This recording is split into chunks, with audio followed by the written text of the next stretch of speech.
All right, now let's see what we have here. This is the Jonsered 2166.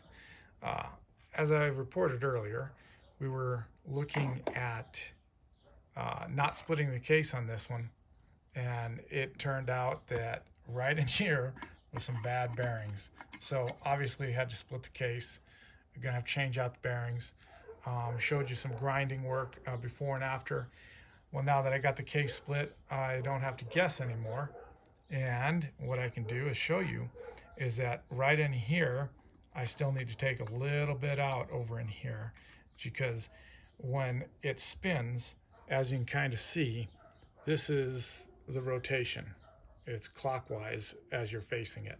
So looking at this, I'm going to try to alleviate this lip. I'm not doing anything to the cases. They seem to be fairly well-rounded sort of in here, so I don't worry about right in here. I'm just going to match this up just a little bit more. I'll take a marker, and then you can kind of see right up there how that nice shot is of what I did.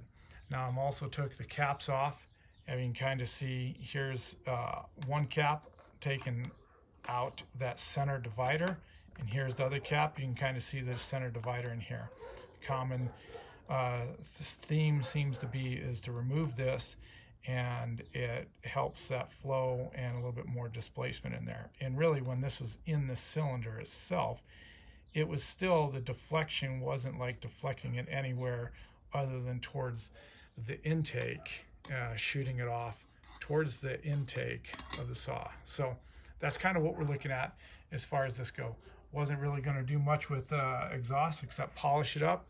Intake, of course, there's not much there on that one. That's kind of what it is. Now that I got the cases apart, I'll match up and take out a little bit more in here. So until I add more. All right, let's continue on with the 2166 Jonsered. A couple interesting things. I got the bearings out, of course. Looking at them, of course, here's the bearings, the bad one there.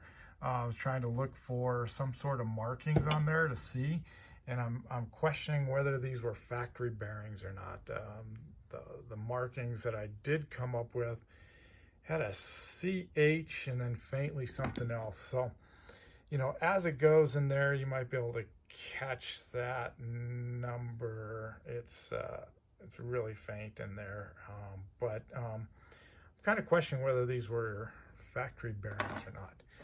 Interesting though too is this crankshaft in the Jonsered here has no markings on it whatsoever. It looks good condition. It's tight.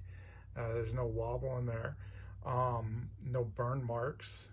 So it's just very interesting that you have if this was a factory crank, there's no markings on it. So interesting what you find when you think you have a good saw, and then you have to tear it down and look at it even further.